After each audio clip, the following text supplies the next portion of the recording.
Yeah. Okay. All right. We've got high chairs now. Yes, So we've sort of come up in the world. see you when Yeah. you sit down. That's good. All right. All right. All right. We haven't done this country where do you come from thing, so let's do that, shall we? So you're out of country. Obviously, Belgium's one of them. How many of you come from Belgium? So yeah. One, there you two, go. 3, 4, 5. So have a look at each other, because you 7, probably 8, never 9. met each other before, right? There you go. Belgium, okay. And then there's Netherlands. Oh yeah, it's almost. Well, it's more than the Belgians, isn't it? More than Belgians. Yeah. G'day. So there you go, all you guys. Yeah. Welcome. Germany. Good contingent of Germans, isn't Germany, it? there you go. Yeah. Yeah, Germany. Now, what other countries are represented? England. How many from England? Yep. 3 of you, yeah. I'm English, but I live in Spain. Live in Spain, so Spain, from Spain. Yeah. Yeah, I get that. Finland. Finland? Yeah, Finland. It's a big trek. Big track. Yeah, I'm from Suriname, that's a South American country, but I'm actually living for a year now in the Netherlands. So where are you living? I didn't catch that. Suriname. Oh, you're living But in Netherlands. he's from But you're actually from Suriname? That's Suriname. Oh, yeah. Yeah. Nice. France. France, from France. G'day. Oh, Portugal, of course. Yeah. Well, there's what's left. Malaysia? Malaysia? Yeah. Yep. No, Do you live in Europe now, or did you come all the way from Malaysia? before I lived in Japan and Yep. China and Yes. now in France. And now in France. France. Yeah. Yeah, Yeah. g'day. Yeah. I'm Indonesian American. Of course, yeah. Yeah. Is that? Yeah. Yeah. Yeah. Malta. Malta? Yeah. Did you come from Malta? Do you live in Malta? Yeah. Yeah. I used to live here. Oh, cool. Malta. Welcome. G'day. Okay. Anywhere else? Anywhere else? Sweden. Yeah. Sweden? Swedish ladies. Yeah. Denmark? Denmark. There you go. Angoma. And South Africa. South Africa. And Belgium. Yeah. It's funny how people come from all over and finish meeting different places, isn't it? Yeah. Yeah. Yeah. When we ask you, where are you from? It's funny how we naturally think, oh, I'm from a place on earth. Isn't it?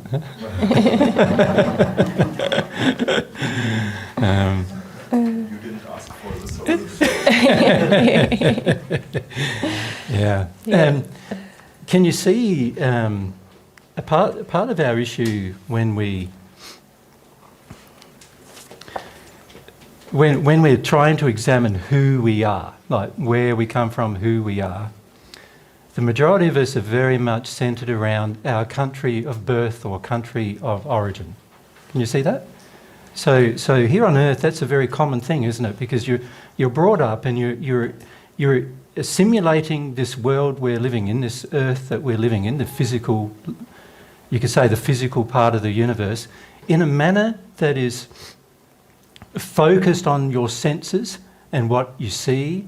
And remember, we raised this yesterday, didn't we, about the human soul and what you're really ignoring for the most part, the human soul, and focusing more on the fact that my physical self lives here in Belgium, or my physical self lives or comes from another country, Lithuania, Sweden, whatever. This is where what I feel is my country of origin.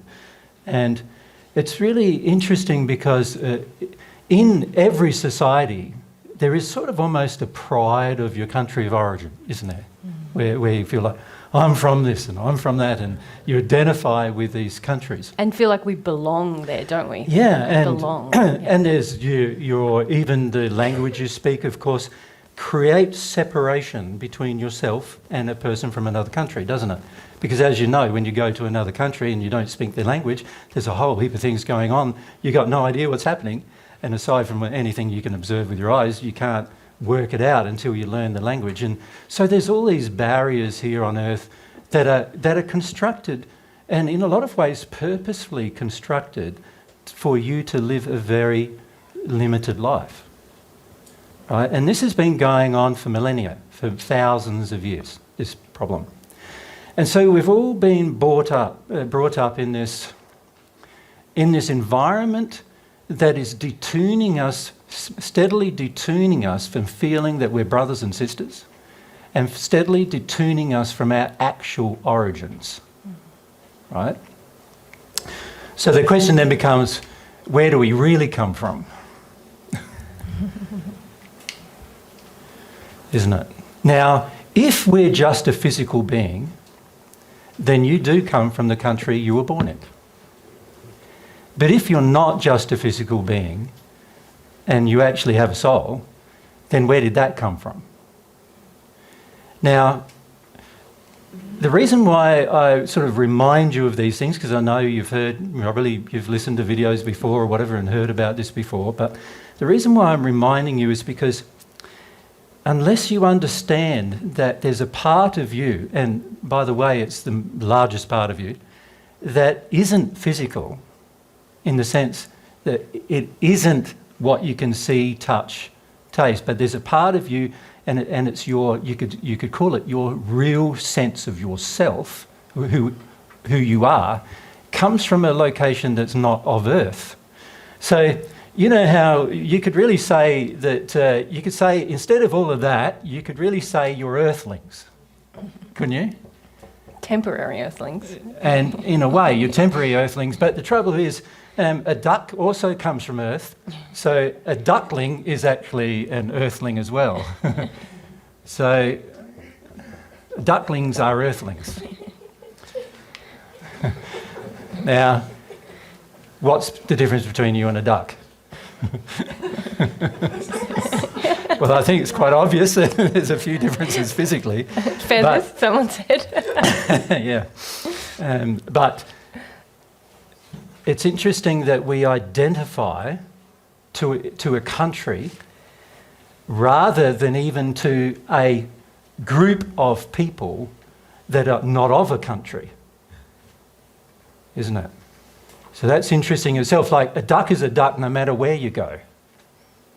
But a human isn't a human no matter where you go, because you're from France, or you're from Belgium, or from Australia, or from some country, and we identify like that. But the reality is, we're not even earthlings. We're souls, human souls. Is it true that your soul chooses a place to be born and you have to fulfill a certain purpose on that location? No, it's not.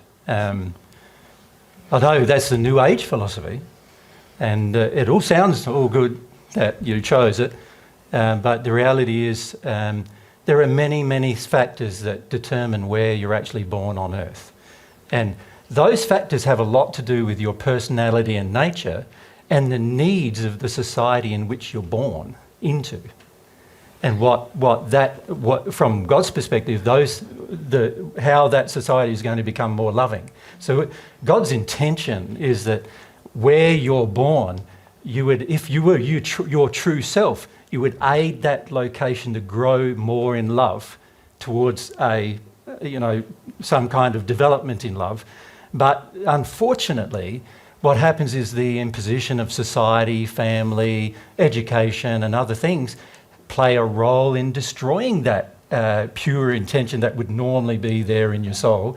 And when I say intention, you are a blank soul when you arrive. And what I mean by that is that you are a person with a nature and a personality, but you don't know who you are. You haven't learnt about yourself yet. So the process of what we would call incarnating, so the very first time a person comes to Earth, is really the process of a soul splitting into two separate parts, and one part of the soul goes to is attracted to a body created for it, a spirit body and a material body that are both created at the time of conception. So, you know, with the union between the sperm and an egg cell, what actually happens there is there's two bodies getting created, not one. And both bodies are getting created at the same time. Both bodies have a genetic structure, and both bodies, the spiritual body is made of spiritual material that you can't actually see it, it's actually in a different dimensional space. And then there's a physical body which is created in the physical space. And those two bodies, your half of the soul is now attached to. So if I'm male and have masculine traits and tendencies, I will be attracted to a male body. And at this stage, my half of the soul isn't, before this occurs, I'm not an individual. I don't know who I am. I haven't become self-aware yet. But in this process, the very process of incarnating, which happens soon after conception, like within a day of conception, this process occurs, and now I'm beginning the process of becoming self-aware. Right? Now the problem is, and it's not a problem because God designed it to be the proper way of things happening, is that I've got to learn a lot of things. And it's not practical for me to learn everything all at once. It's impossible for somebody to learn everything all at once as soon as they incarnate. So what God has designed is a process of gradual growth, some of which is forced upon you. And when I say it's forced upon you, you're a little baby first, and then 2 years later, you're a toddler, and 2 years later or 3 years later, you're going off to school potentially, and 6 or 7 years later, you've got your full development of your brain, and so you're able to assimilate and make decisions and so forth. And then during your puberty years, you're developing sexually as well. So you now start connecting to things like ideas and concepts like romance and desire and passion and love and all of these kind of things. And then once you enter sort of adult maturity, then you start connecting to ideas like having a family. And these things are all meant to challenge you. Well, not so much challenge you, but help you grow as a person in love. That's why God designed it that way. So your physical body is your very first port of call. It's your very first interface.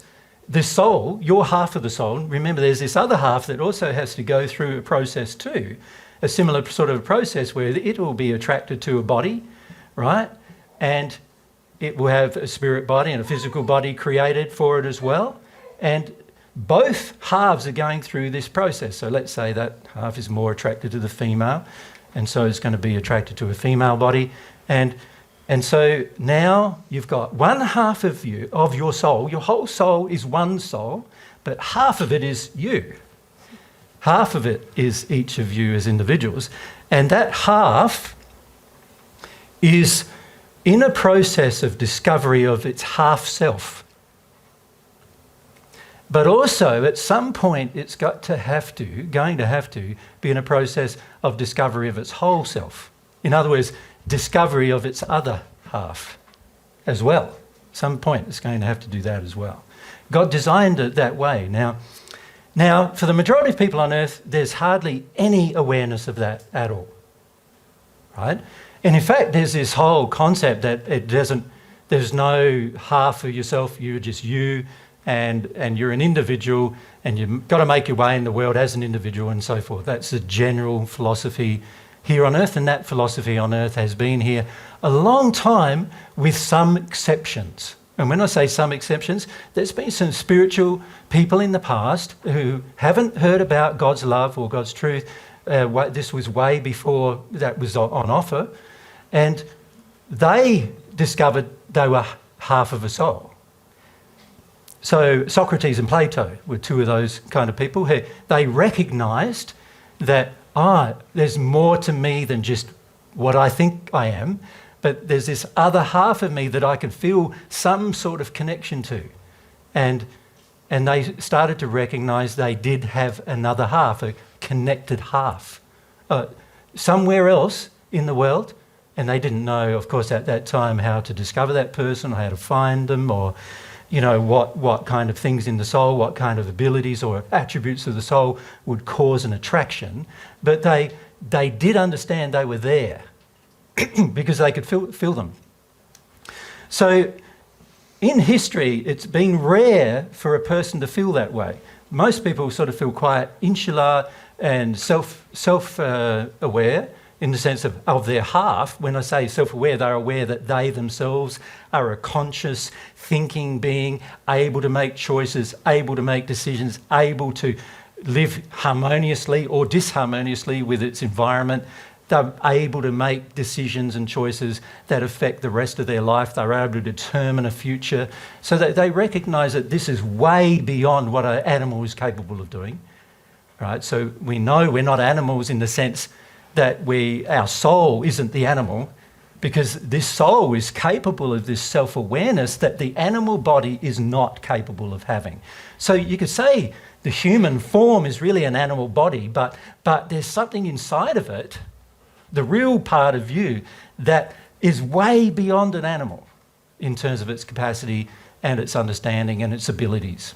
So this is sort of the structure of, you could say, of you. Now, you are one half. So if you're in a male body, then you're a half. Your half is masculinely inclined. And if you're in a female body, then your half is femininely inclined. Right? That's how it works. And that is determined by the attractions based upon the half of the soul at the time of incarnation. Make sense? You want to ask a question about that? Yeah, both halves do not have to be incarnated at the same time, right? No, Well, it's impossible for you to be incarnated at the same time, because you know, unless there's like two people having sex at exactly the same time, exactly. Yeah. you know, and so I suppose it's sort of possibly possible, but it's highly unlikely. But did God meant to make sure that you meet your, or that it's possible to meet your soulmate on Earth? Yeah, God designed this system right from the beginning that you would meet your soulmate on Earth. But then he would give some people like 80 years to discover each other and other people 5 years or 1 day or... Well, the problem is, as I said earlier, we've become so detuned from our soul and detuned from its attributes and its abilities and its qualities that we don't know how to find our soulmates anymore. No, but does God have a plan with that it's at least possible, or so it's... Well, God designed it so it was possible. Yeah. And not only that, God wanted it that you did meet your soulmate on Earth. Okay, that was the... God wants that to happen, okay. But the problem is most of us don't want it. And if one of the halves is incarnated and the other half not yet, where... Well, they always incarnate within a few years of each other, generally. I think the longest I've ever seen a soulmate disparity be about 25 years, something about that vicinity. In all the 2,000 years I've been observing the process.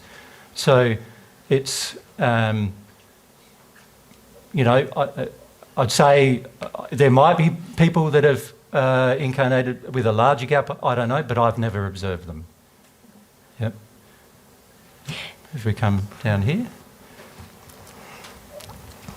Thanks for our mic runners. Do you need to be born in the same country? Well, when you think about it, what happens generally is the very first half, whoever that is, it could be the male or the female, the very it could be one half. Now, I'm saying male or female here because about 90% on the average, well, it's about a bit less than that. There's about 1 or 2% of humans that incarnate are actually going to be heterosexual in nature. And then there's going to be around 10%, a bit less, about 8% of humans that incarnate are going to be homosexual in nature. And what I mean by that is that both halves of the soul will be more masculine, or both halves of the soul will be more feminine, and so therefore both halves will attract the same body, rather than one half attract a male body and the other half attract a female one, right? And God's designed that for lots of different reasons, and one of the primary ones is so that there is a consciousness in the part of the heterosexual ones that having children is not your life. You see, and this is something that the majority of heterosexual soul couples are so addicted to, like, because they want to prove they're a mother or father, they want to have progeny. And so God's intention was that there were certain souls that would only experience parenting through the adoption or the assimilation of children from other couples, right? And so he wants you to see that the role of a parent is not blood related. You understand? As an act of love on your part to see this, right? So that there's other purposes too that as the reason why God created souls that actually are not heterosexual in nature, right? So and for the most part, historically, those souls have found life very difficult because the average soul on earth is heterosexual in nature. There's also been a lot of religious and just general societal opposition to homosexual relationships, and as a result of that, there's been a lot of antagonism that many people who are homosexual have had to experience, and this is very, very wrong. And God also wants to show you that having antagonism towards a group of people is actually a very unloving thing to do. You know, and if those people didn't exist, then you wouldn't be stretched to know that, would you? If everybody on earth was heterosexual, you'd be going, oh, this is just normal, and you're not challenged in any way about the concept of a relationship. But if some of them are homosexual, now those that are heterosexual are going to get some challenges they're going to have to deal with. And that's good. They needed that in order to become more loving. You follow? But Yep. yeah. If we go up the back there. Yep. Keep your hand up, sir. I had a question regarding that incarnation part. Yep. Is beside location, is also the religion or the culture that you come into, is that also part of it, the plan? Exactly. Every new soul that comes into a culture or a faith or a family structure, that new soul, God's intention is that new soul would stretch that culture or family structure in love in some way. That's the intention. But the trouble is most parents mould the child into their unloving ways. And so while God's intention is a loving direction, most parents have an intention of moulding the child into an unloving direction, unfortunately, moulding them into being mini-me's. You know, mini the same as me, many ideas the same as mine, and so forth. Oftentimes that's the case. So unfortunately, God's intention for our progress as humanity is often lost on us because of our own injuries and our own beliefs and our own structures of belief that are not just religious in nature, they're also societal in nature and economic in nature, and all of these other belief structures that we have a tendency to mould the child and restrict the child. And many of you would know you've experienced some of this in your own life, where you've been moulded and restricted by society, by constructs, into being a certain person. And now when you look at yourself, you're saying, who am I? Like, what am I meant to do? What's my life meant to be? Because this doesn't feel like what it meant to be. So, because, for many people on earth, they're unhappy, they have no direction, there's no goals, there's no loving purpose for their future. They don't really see a future. They just see living out their life until they pass. Or if they do believe in a future, they sort of believe, my purpose is just to have a family, and then what happens after that? You have your family, they all leave, and now I'm a grandmother or a grandfather, and then after that happens, then I die. So does that sound to you like a very intelligent purpose for life? Because isn't that exactly what an animal does? Of course it is. So God's intention was that we have a much greater expansive life than this. But for us to learn to have an expansive life, when people are incarnating, they must challenge the system. You know what I mean? The system that's already there has to be challenged in some way by these new people. But unfortunately, frequently the new people get conformed rather than the new people challenging the people who try to get conformity. So in other words, the new people are being moulded rather than the people who are welcoming these new people into society, these children into society, allowing them to mould the adult, allowing them to see the adult needs to make loving changes, you see? Yeah. And it's not to say, though, that you should give authority to your children in your family, because... That's not what I'm suggesting. We'll talk about that a bit later, maybe. Yeah, and perhaps I could just mention something about will. Yep. So, of course, when we're born, we've got this, or when we incarnate, we've got this pristine kind of nature that God has given us, but we have no experience of the exercise of our will. We don't understand that we have a will that can be used either in a loving direction or an unloving direction for our desires, for our addictions. We don't understand that. And so there's a common misconception that children are perfect when they're born, but actually children blank perfect. They have the potential for that, but they don't yet understand the use of will. And so God's purpose in our incarnation is that we incarnate, and then we learn through the operation of her laws that how to express our personality and nature, which is unique to our whole soul, in harmony with love, in harmony with passion and desire that's loving. And this is how those challenges happen in the family that Jesus is talking about. When your child is given that freedom, then they will naturally trigger things within yourself that are unloving. But the issue we see a lot is that either children's will is completely suppressed or completely empowered without any education in love. And that's really, that's what we're doing. Which is very damaging, very damaging to the child and to society, of course. Yeah, a question let's about get some that, questions. yeah. So down here first, and then... At the back maybe and then first. Up the back, Vega, just to, is it Myrtle, I want to say? Myrtle, yeah. And then down here, Elsa, just down... To the lady in the stripy shirt. Yeah. Yeah.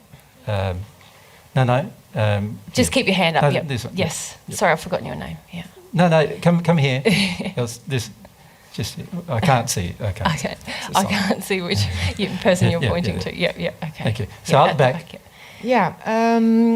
So when the soul incarnates, I think it was at conception. Yep. Yeah. Yep. Does it matter? Now, where does the self-awareness begin? At conception. At conception. Yep. And does it matter what the impressions are from conception and pregnancy and birth it does. After? Of course, it has a big effect on the experiences of the child. And can it be that in those early moments your will gets shut down and it'll begin don't to experience love and it's lonely and cold and let's say the mum and dad want to abort the child. Yeah. You imagine how that child now feels, because it's absorbing those feelings. Yeah, but does it forget where it came from, or it doesn't know where it's come from? It has no self-awareness. It has no self-awareness. That experience. The self-awareness began at conception. Yeah. Not before then. Yeah. So there's many souls yet to incarnate, and none of them have any self-awareness. And when you're a celestial spirit, or even in the union state, you actually get to see the actual soul. Mm-hmm. In the celestial state, you can see it with your spiritual senses, but you can't yet see it with your eyes, right? But in the soul union state, you can actually see those souls because you're in the same state now as they are. And you can see there's a whole, billions, almost from what I have observed, an infinite number of souls yet to incarnate. And they're all incarnating onto different planets and not just onto this one. And there are a few planets around the universe which are used for the process of incarnation at the moment. And when I say a few, I think God's intention in the future is for there to be many more. But at the moment, there's a few. There's some planets getting still prepared for human, you could say colonisation, I suppose. Not a good word, but for human use. Poor choice of words on our part today. But the reality is there is billions of unincarnated souls who are not yet self-aware, and they are not yet individualised. They don't know who they are yet. Mm-hmm. The process of incarnation which occurs, as I said, between that first 24 hours of conception. And that process is now immediately, you could say, you're individualised now. From now on, every experience you have is a learning one. So that starts in the womb, right? And this is well known, of course, now, isn't it? In the sense that you can educate your child while it's in the womb. You can play it music and do all sorts of things. You can love the child in the womb. And it's well known that the child is responding, right? And it's the soul of the child in particular that is responding. And the physical effects of that is the child moves around, or, you know, whatever happens in the physical body, you know, as a result of the child responding in their soul. But the reality is our children are educated, whether we like it or not, or whether we actually have done it formally or not, our children are educated from the moment of conception. So there can be large differences for everyone. So Large. Differences in that So- experience. Yeah, yeah, the very. experience can be very welcoming and loving, Yes. and it can be hell. Yes, yes. So- And for some child it's so hellish they self-abort. Yeah. So they miscarriage. but- What we call a miscarriage is the child doesn't want to be there Doesn't anymore. want to be here. Yeah. But does it determine your start in the growth of love? It does a lot, because you imagine if you haven't had much. Let's say you're a child who's just been incarnated and you're now in the womb, and then you find that your parents don't want you and they just choose to have an abortion, and you're unwanted. Now you're only 3 months conceived, so or 2 months conceived. You've only had 2 months of life on earth and you're unwanted in that entire time. And then they do go ahead with the abortion, and then you're left as a spirit body only. And then there's these beautiful, loving spirits who take these children and care for them until they become adults. But they haven't had any experience of life on earth, or any experience of adolescence or growing in love, or any of these things by the time they arrive in the spirit world. So they're very, very undeveloped.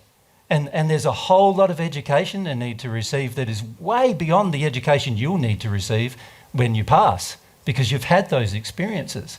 So yes, there's a huge effect on the experience of the child, even while it's in the womb, and what's going to happen thereafter. Yeah. Yeah. And for every one of us, it's been different, right? And what determines if you're born in in hell or or in a loving situation? The parents determine that. Yeah. So you're attracted to This is the responsibility of being a parent. Yeah. Yeah. Yeah, if the average parent knew that, they might take their job more seriously, right? Yeah. Yeah. But it's not God's design that you experience hell in the womb. That's the choice of people to choose sin. People that are choosing creates that. You have free will. You're allowed to have sex whenever you want. Yeah. Yeah. God has no control over when you have sex. However, you do know when you have sex that you might have a child. So that's your responsibility. The environment you create for that child is also your responsibility. Does that make sense? Yeah. Yep. And the child I is know you think that's unfair, which is really what you're trying to say. Yeah, maybe. So just say that. it feels crap, doesn't unfair. it? Yeah. Yeah. That's unfair. Yeah. Yeah, but can I ask something personal? Sure. Okay. My parents were heroin addicts Yep. when I was born. In the pregnancy, and I think in conception too, but I'm not sure. Yep. So maybe I don't know if that's the truth, but I remember getting sucked into something really dark when my mother used heroin. Yeah. Yep. So that's That's true. And that's so scary and so terrifying. And and you also had some nice spirit friends who were trying to help you in those places too. I guess because I was protected. You were, but you see, this is things we're unaware of oftentimes. Yeah, but there's so much unawareness. Yep. Where so when you wish to experience the terror because you know you have to go through it. Yep. I can't reach it. You will be able to. Yeah. Yeah, but with help from No, you'll be able to do it for yourself. Yeah. How? Well, at see, the moment, this is the problem. This is what's happening with many of your questions. Your emotions, your individual emotions, drive many of your questions. Isn't that true? Yeah. Yeah. So in this case, it's quite obvious what emotion is driving the question. So I'm stating to you a truth of what happens at incarnation, and you're going, but that's so unfair for me. No, I try to understand. I'm not ridiculing no, the situation it's here. like you are just angry. It's an injustice. It was You horrible. feel it's an injustice, and you're allowed to feel angry about but that. it's not God who created the injustice. Yeah. No, It's your mum and dad. Yeah. And if you let yourself feel that, you will be able to access the fear and any grief that you have about the situation. The compassion, If you let yourself have compassion for yourself, and you let yourself feel the truth that your mum and dad created this very bad environment for you, and you let yourself go through that emotionally, then you'll access these emotions easy enough. Yeah. Yeah. Like, in my life, I've been tortured more than once, and sometimes for days on end, right? And people, which is not dissimilar to the kind of feeling your little self Went through. as in terms of the spirit work. But the reality is you also had some very loving spirits who took care of you in those moments and protected you from a lot of what was going on in spirit form. They couldn't protect your physical body, of course. Yeah. Right? Because that was up to your mum and dad to do. And whenever they took heroin or whatever, then of course they're not doing it. Yeah. And they're causing damage to you. And if you were breastfed while you were... Yeah, I was. While they're taking heroin, that's even worse, right? Because now you're receiving some of the drug and therefore there's influences there as well, which make your life difficult. And these kind of things are the direct result of parents being unloving. So I have to get angry. Well, You don't have to be you just angry. need to feel the truth that they were unloving, and you were this unfortunate. You had incarnated into their life to get them to be more loving. That's basically God's intention for all incarnation. I think I felt, But the environment is a very unloving environment that you're going into. Now, of course, they had their own reasons for why they are addicts. Yeah. And they probably had their own experience with their own parents as why they're addicts. Yeah, Do you know what I mean? And there's a long chain of these societal problems that have been occurring year after year, century after century, millennia after millennia, and it all results from us all choosing to be unloving at some point. Right? And this is why we need to solve it. Part of solving it is educating everyone about what happens, the facts of what happens. Unfair or not, these are the facts of what happens. And if we're educated as a society, you imagine if every parent who ever was thinking of becoming a parent knew that at the moment of conception, a little child is incarnated and they now have the responsibility to train and educate that child in love. Do you think a lot of the things that are going on now with regard to the education of children would be happening? They wouldn't be, would they, if everybody knew that? But the problem is most of us want to ignore reality but allow for illusion. We want to live the illusion because then we can get away with a lot of things. And this is a problem that we face as a society. We are not learning love very fast. Now, we are learning it, but it's like takes centuries. You think about the Dark Ages, there's 1,000 years went past there where they were torturing people and abusing people in the name of religion. And my God, why did it take 1,000 years to work that out? That's wrong. Like I said earlier, homosexual souls have been treated bad ever since I've known, every homosexual soul I have ever met has been generally treated bad. One of my best friends, John, the Apostle John, he's a homosexual soul, and he was treated bad in the first century all the time. Now, why haven't we learnt? It's been millennia.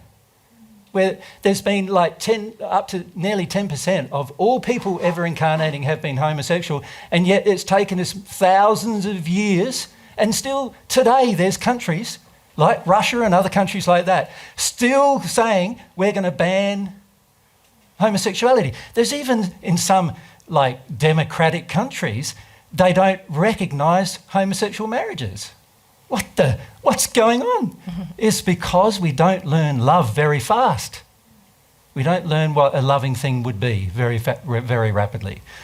But if we know the truth about things, then there's a higher likelihood that education will help us in our development of love.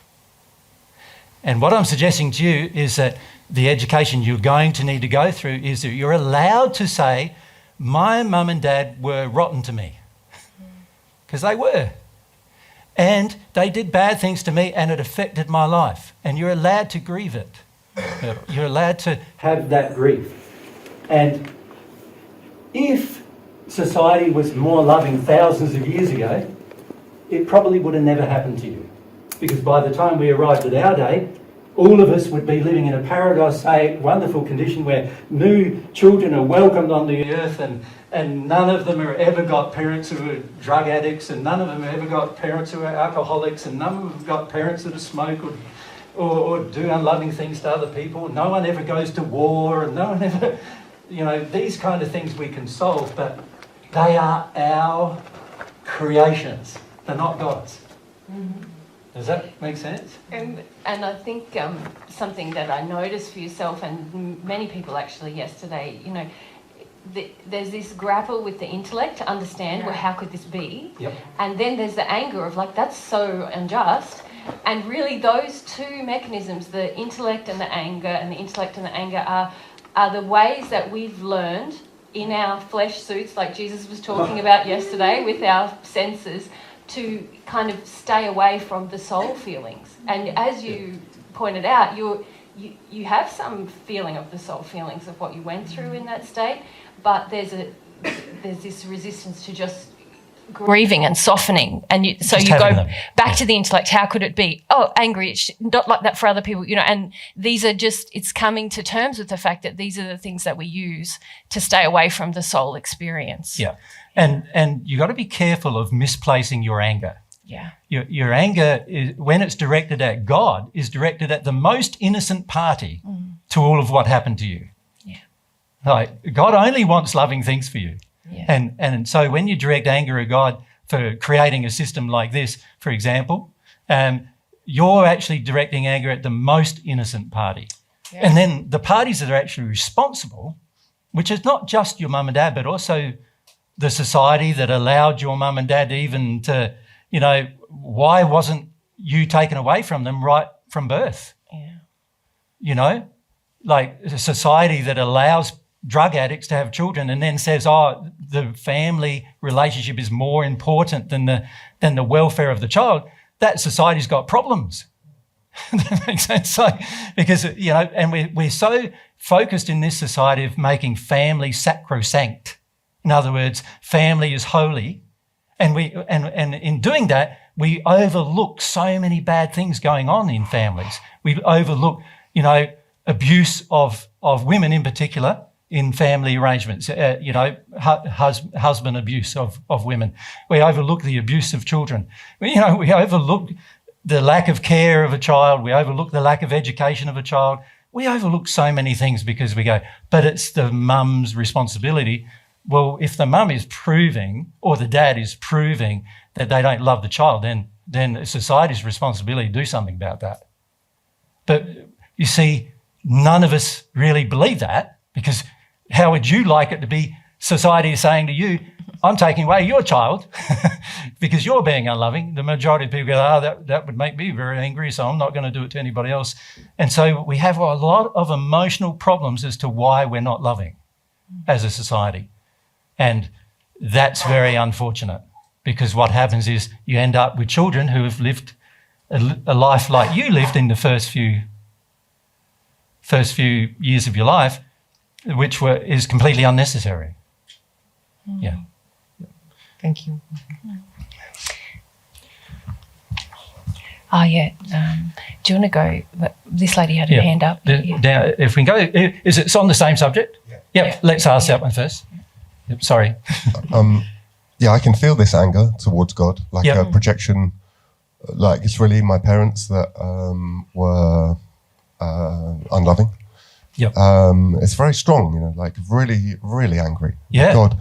And last night I kind of let it go a bit, and I just directed it at God. Yeah. And it sort of felt like he can take it, she can take it, kind of thing. Well, And it felt helpful, feels but like, compassion even for though you, it's yeah? misplaced somehow, like it's like a layer that I need to Go through. kind of go through. And Yeah. does that sound like Yeah, no, true? that's Like, very it's true. okay Like to I'm do not that? saying if you have anger towards God, you know, should be directing at mum and dad. I'm saying your anger towards God is misplaced, but if you have it, you need to feel through it, but stop acting upon it. So the majority of us don't feel through it and we end up acting upon it. So in other words, we close down the potentiality of a relationship with God because we're so angry with him, right? Not really understanding that actually who we're really angry with is mum and dad, and we just don't feel we're able to be. Yeah, so that acting upon it has been kind of like a giving up on life, you know. Yeah. Giving up on love, giving up too on the reality of God's existence. Most people do that. Most people go so far as to go, there is no God. If there was a God, I would have got treated better. You know, they even go so far as to now go into disbelief completely, go into complete lack of faith that even God doesn't exist anymore to them. So most of us are willing, because we're so avoiding of emotion, we are so willing to just use our mind to take us on this direction, which is anti our own loving development, and into a place where we get very dark and very resistive of love. And so we end up, you know, being like ultra critical of relationships and everything as a part of all that. And this just keeps progressing and progressing if we're not careful. So the key is to stop and go, yeah, I've got anger with God, but, which probably also indicates you to believe God's existence at least, right? But you've got anger with God. I need to go through it and come out the other side so I'm free of this anger with God, and also so that I actually know who I'm really angry with. There is a very strong tendency in humans to be angry with the persons who are not going to react badly, but be conciliatory towards persons who will be violent. So what we have a tendency to do with God, because God's the least violent, is we blame him for everything. And the people who are actually violent, who treated us badly, we barely blame them for anything, which when you think about it, doesn't make any sense. You know, they're responsible because of their violence, but we are blaming God for them. Yeah, so as I was doing this last night, very quickly my parents came as, you know, part of the story. And, So, yeah, it was very helpful. Yeah, that's the way to go. Go through, you need to go through those experiences emotionally. Yep. So I have two questions.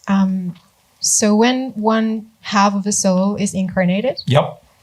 and if that half is experiencing, for example, very hard experiences, it's born into a family that is unloving. Yep.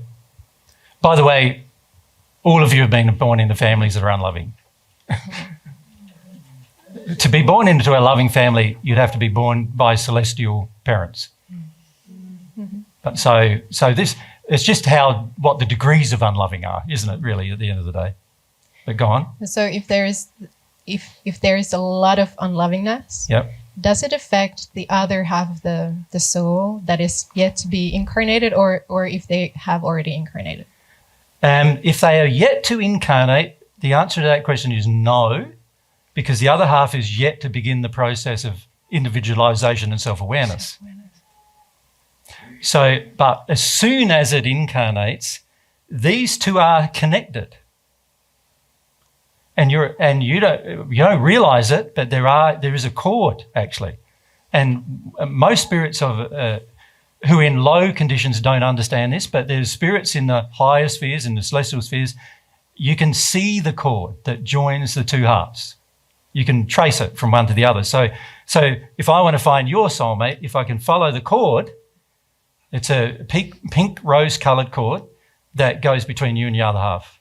And that cord is a pathway of feelings. So yes, if you're having feelings and the other half of you as incarnated, they may finish up sharing some of those feelings. And this is done by design so that you can eventually join, so you can understand each other's life. Does that make sense? It's a practical and loving thing God has done so that you can understand the other half of you even before you meet the other half of you, if you're sensitive enough. Yep. And is it that it's designed so that the two halves will help each other heal eventually? Because maybe because they have complementary wounds or injuries? Well, that's not always the case, because remember, they're also having their own life in their own family construct. So, you know, sometimes your wounds can be complementary, but other times they can be completely like opposite, you know. So yeah, that's what I meant. Yeah. So well, yeah, sometimes the complementary would be one assisting the other, right? But sometimes they can be, both of them have the same injury and they're not assisting the other. And, yeah.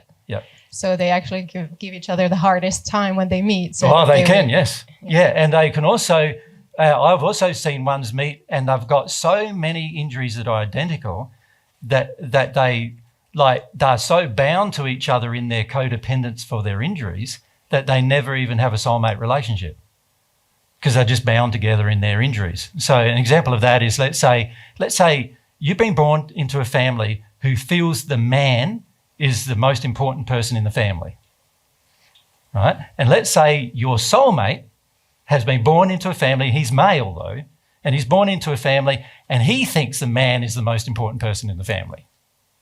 When you and he eventually find each other, you're going, we both think the man is the most important person in the family. So who's going to get neglected in this relationship? You, right? Yeah. In the woman. And in that process, you may do that your entire life and you might be very happy. You might never have an argument even, because you feel that the man is the most important person. So when he tells you to jump, you jump. And when he says how high, you say, this is how high I'm going to jump. And you do whatever it is he wants, and you think you're being a good wife and he thinks you're being a good wife, and you get the reward of feeling like you're a good wife and he gives you the reward of feeling like you're a good wife. And when he wants sex, you give him sex because the man's the most important thing, and it doesn't matter how you feel about it, and he thinks you're wonderful for doing it, and you get that reward. And so this codependent develops, and you might stay in that relationship your entire life on earth, but it's very unloving. Right. And no one's being unique recognizing personality. They're not, the two halves in that case are not expressing that personality that's been created. They're expressing the injury that's been put into them. So the answer to your question is, sometimes the injuries are complementary. There is a definite link between the two halves, so each half can feel the other if they choose to. Most of the time they're not feeling themselves. Most of the time they're not even feeling themselves by the time they're an adult. Yeah. And so, of course, you can't really feel the other half if you can't feel yourself. But as children, that is particularly the case, where if they're young, very young children, babies and so forth, let's say they've incarnated within the first few years of each other, and at that point they are the most connected, and then usually society beats it out of them, the connection. Yeah. And another question was about physical traits. Yep. So you said that first the physical body and the spirit body are created, and then the soul comes in? Yeah, well, you remember the creation of these bodies is genetic in process. So it's about the commingling of the genes that come from the mother and the father, and that commingling of those genes determines the genetic structure of the body and the genetic structure of the spirit body as well. So those bodies are determined by genetic structure. This is not determined by genetic structure at all. So the soul is God's creation. You are a direct child of God as a soul, and that soul is perfect in its nature, and that soul can influence those bodies, or it can slowly detune from itself to the point where it hardly has any influence, hardly has any positive influence over the body, only negative influence over the body.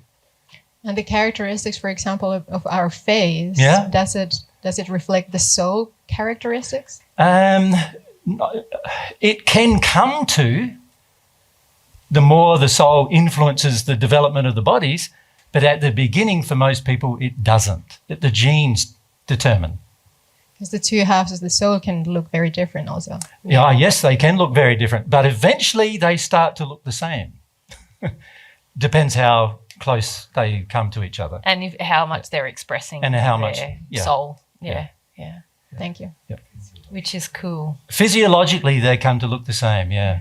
It's just a process that happens over time, mostly because the soul is progressing, particularly if it's progressing in love, and this usually happens after the celestial heavens. They're progressing so much in love, and they're getting closer and closer and closer together, that there's a merging of the feelings and emotions. And in fact, what eventually happens emotionally is the feelings that pass through one instantly also pass through the other. And so you end up with the same feelings, the same thoughts, the same... And eventually, you remember that the whole purpose is to be unified but aware. So God created the individual soul unified but unaware. And the purpose is for you to become unified and aware. And of course, the ability to do that is governed by the reception of love as well, because there's certain things that are required by the two halves of the soul to enter that unified state that only God's love can supply. So this is why there's technical reasons why you should love God, not just emotional ones, because at the end of the day, the technical reason is you're never going to be able to become a unified soul without God's love. God's designed it that way as well. And there's many reasons why, which we probably won't have time to go into today, because there's a lot of other things I want to talk about today. Yeah, we're kind of going down the soulmate rabbit hole, aren't we? And then, yeah. Do the two souls always incarnate in a physical proximity, or usually? Yes. So let's say, you incarnated. Let's say you were the first. So let's say in your case the female part of the soul was the first, and there's even reasons why that might be the case. There are sometimes reasons that are related to attraction with regard to the people around the soul, the mother and father who are wanting to have a child. But there's also attractions around things like your personality and nature might be, you might have a bit more what I would call forward spirit than the other half has. And so you incarnate first, if that's the case. So let's say you incarnate first. The other half of the soul actually follows you around, right? Now, you're a baby, of course, and you don't know this is happening, but the other half of the soul stays close to you, looking for opportunities, and it's not a conscious thing. It's an instinctual thing to look for opportunities to incarnate near you. Does that make sense? Mm-hmm. And so if it can, it does. But if it finds that there's a time that goes past and there's nobody having children around then it goes further afield and further afield and further afield until it can incarnate.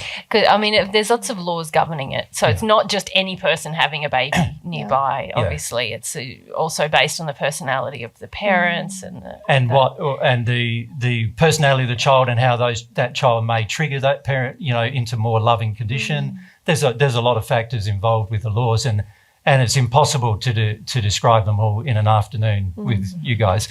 So, but everyone has just basically got the question, is this person my soulmate? Basically, that's what everyone's asking in a roundabout way. Was it that person, or might I find them here, or where should I look? Or, yeah. And I'm thinking, in my case, my children were born in Japan, and then I moved very quickly. Yeah. So I'm wondering, am I distancing them from their soulmates? Yeah. Potentially, yeah. Potentially, but you see, remember the two halves follow each other around at some point too. So let's say you had a male child and he happened to be the one that was born first, and then you moved. Well, if the female part of his soul had not yet incarnated, then she would move along with him. And so let's say you arrived in, say, where are you now? Amsterdam. Amsterdam, yeah. So let's say you move from Japan to Amsterdam, and he would end up being Dutch. Right. Well, you know, she, the one who's following your son around, if he hadn't incarnated yet, she'd be Dutch. Yeah. So he'd be born in Japan. She'd be born in Holland. Right? But you know what the biggest factor determining whether you meet your soulmate or not, or whether your children meet their soulmate, is a loving expression of your personality on earth. Exactly. That is the most attractive thing to your soulmate.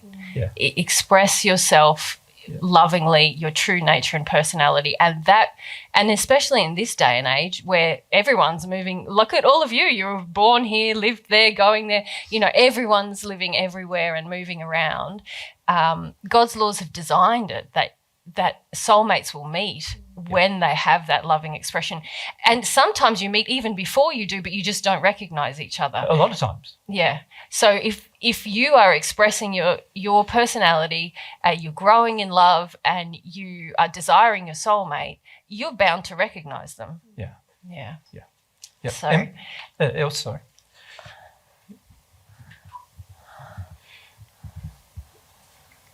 What would happen if my soulmate had died already while I'm still on Earth? Well, that's a good question, because the reality is nearly 200 million soulmates die every year. Over 130 or 40 million of those are abortions, and another 60 or 70 million of those are miscarriages. And so that's a lot, isn't it, if you think about it? So yes, there can be a likelihood, and there is a likelihood for many people because of the amount of abortions and miscarriages. And also many children on Earth. There's 50 million of children on Earth that die before the age of 5. Still, unfortunately. So if you look at all that, that's 250 million children almost dying every single year. We're not a very developed society allowing this to happen, but that's a lot of soulmates who are not going to meet their soulmates until they pass, isn't it? Now, when I say meet, you might not meet, if your soulmate has passed, you might not meet the soulmate until you pass, but they'll probably meet you way before then. You know, they'll know who you are way before then. Children who pass generally progress very rapidly in the spirit world for lots of reasons. They don't have all the impediments of sin that we generally have. So what happens is they get assisted to progress, and they start progressing, and it's very rapidly. Most children, they might take, the average person on Earth takes 200 years to get the 5th sphere, probably. The average child would take about 50 years at the most to get to that location. There's some that take longer, but it's unlikely. And so by the time, say you were both incarnated, something happened to them, like they were aborted or they were miscarried or something happened in their childhood and they died. And then, so say within 50 years, so before your own death, they already know who you are. Yeah. Right? So do you think they're going, I'll just stay away from her or him? And it's not like that, right? They're going, very interested in your life. And it's interesting when we feel this spiritually, because quite often people go, I've got I think it's a guide with me or a guardian with me. And I'm going, it's not your guide or guardian, it's your soulmate. But you can't really say much about it sometimes. But, because a lot of times the soulmate takes a deep interest in their other half, of course, and they want to be their guide and their guardian. And oftentimes soulmates welcome their soulmates in the spirit world when they pass under those circumstances. So while it might seem like bad initially, it can also turn out in the future that you meet your soulmate straight away as soon as you pass, which, by the way, most people on Earth don't. That doesn't happen to most people on Earth.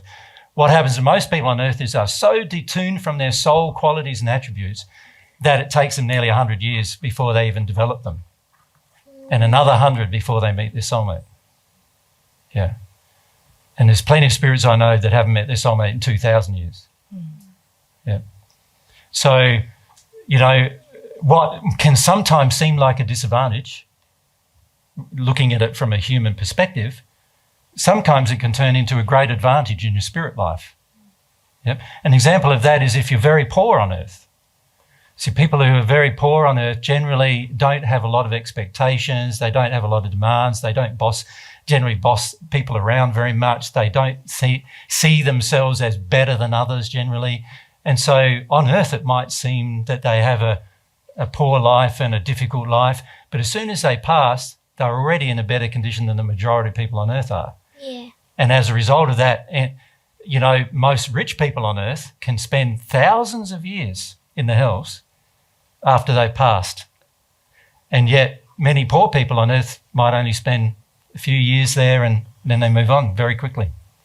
And it's like the opposite on earth. Like people would think that, like humans would think that rich people are better than That's right. poor people. That's right. So, you know, quite often what seems to be a disadvantage on earth turns into being an advantage in your next life. Yeah. Yeah, which is great, really, when you think about it, isn't it? Because imagine if you were disadvantaged here and then you were also disadvantaged there. That would be terrible. Yeah. So yeah, lets people. Oftentimes it's only after you pass that you realise how wonderful what God has done is. You know, because what seems to often be a disadvantage on earth often turns into an advantage in your spirit life, and your spirit life is much, much longer than the life you have on earth. Much longer. You know, of course, because you might, you know, I know spirits that are 150,000 years old. God. Yeah. You know the Bible character, the angel Gabriel? Yeah? Those of you who are religious? He's 150,000 years old. Cool. Yeah, he lived on earth 150,000 years ago. And he's watched, you can imagine, thousands of generations of people and life on earth, and he's seen everything. And, you know, I first met him when I was in the first century, and he became one of my guides, right? And I got to talk to him every day, right? Imagine that, talking to a person who's 150,000 years old, being able to talk to them every day about their experiences and their life and so he is a great friend of mine, yeah? And that's why he's still one of our guides. Yeah. Okay, Franz, and then up the back. Dylan, I'm just going to remind you to drink. Yeah. I've got to remind myself to drink. Yesterday I was so dehydrated.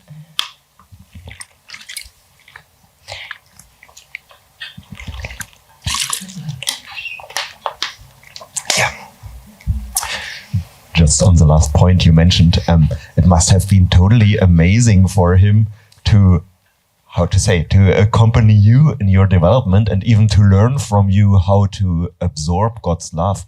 Yeah, it was. But it was also beneficial for me. You see, a lot of our relationships are like that, aren't they? It's like you meet a person, they can help you, you can help them. It's not, you know, it's not all like one-way street, is it? This is the beautiful thing about love. If somebody loves you, they're going to have some benefit to your life at some point.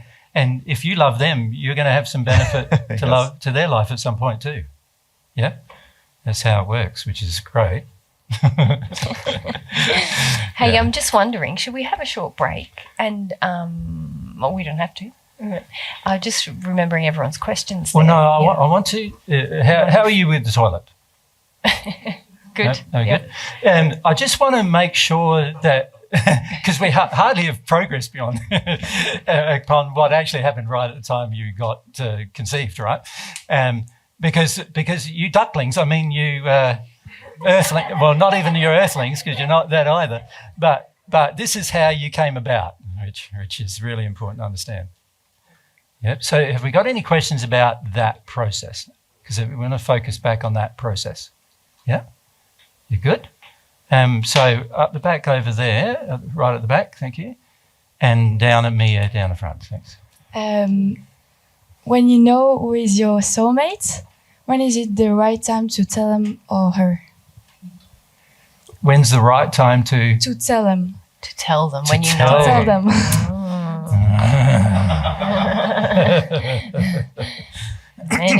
Many a folly, hasn't there been? Many a folly has been committed by this process of telling them.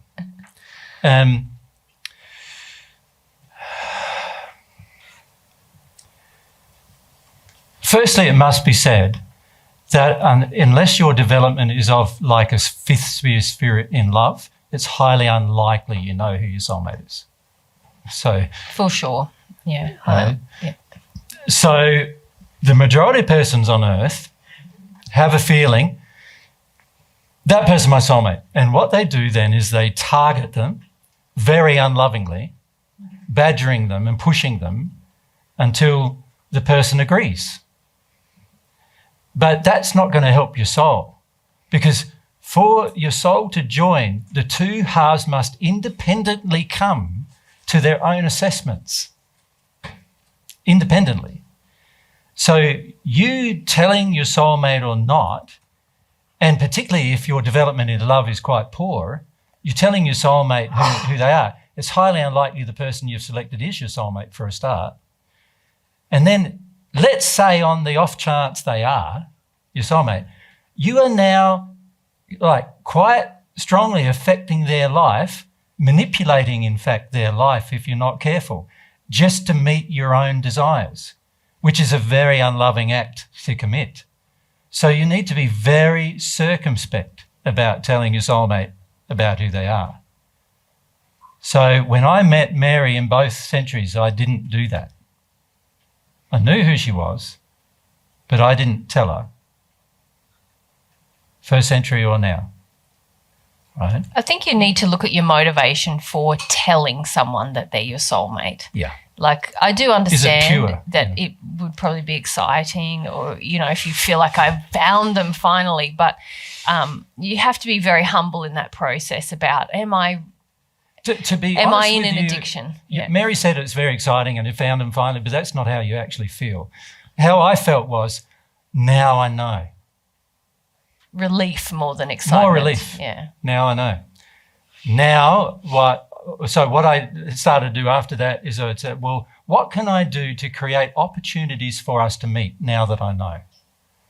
So that's all I started doing, trying to create opportunities for us to meet again.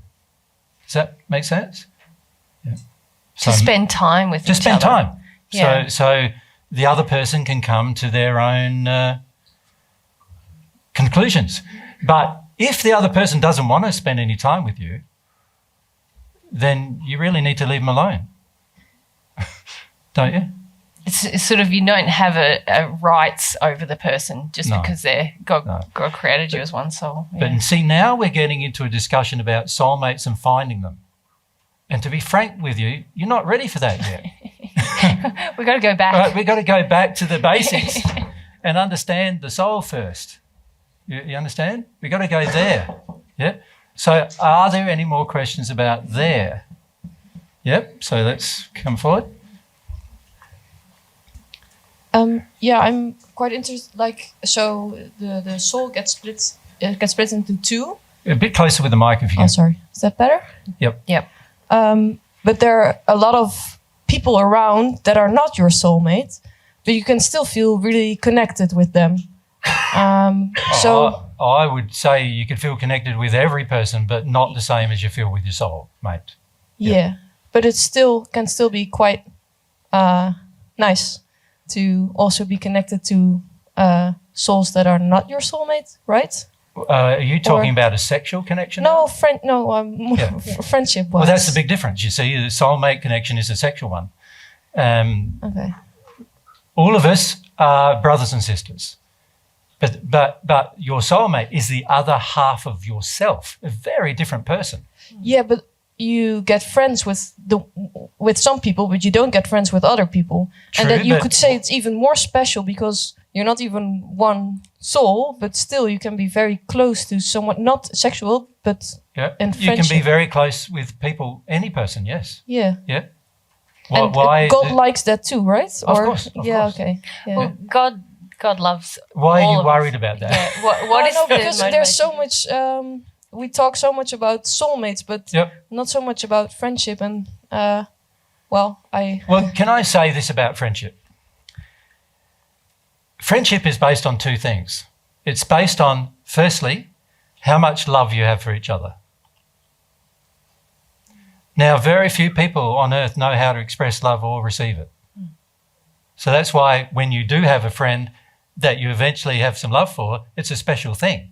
But it shouldn't be as special as it actually is, because more of us should be able to experience it than we actually do.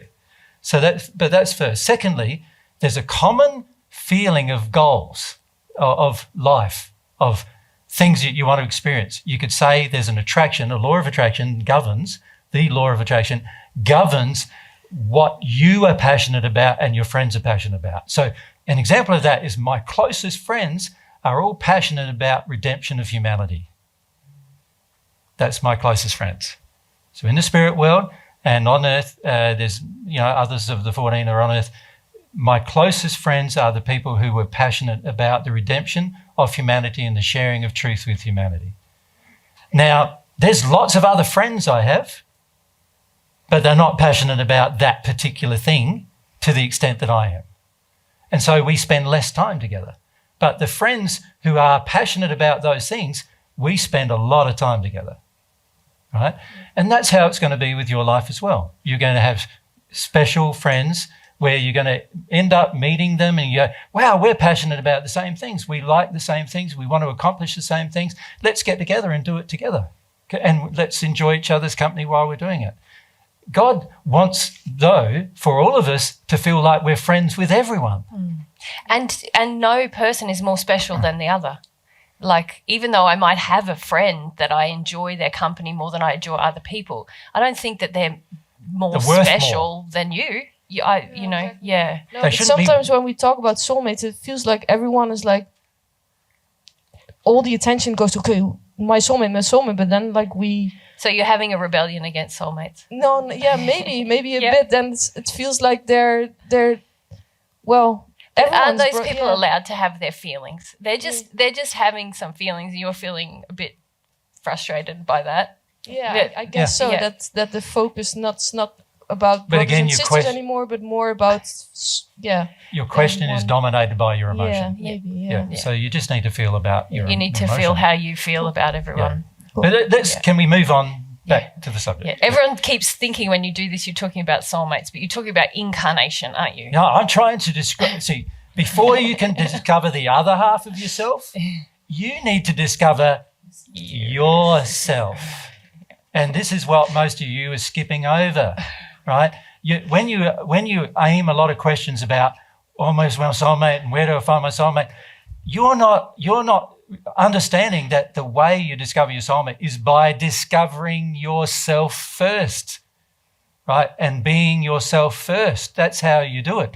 And so when you ask these questions, you're ignoring some fundamental facts about some attributes of the soul that are going to cause an attraction to the other half of the soul anyway. And why are you avoiding the discovery of yourself? Because there's a whole heap of emotions in you don't want to know about.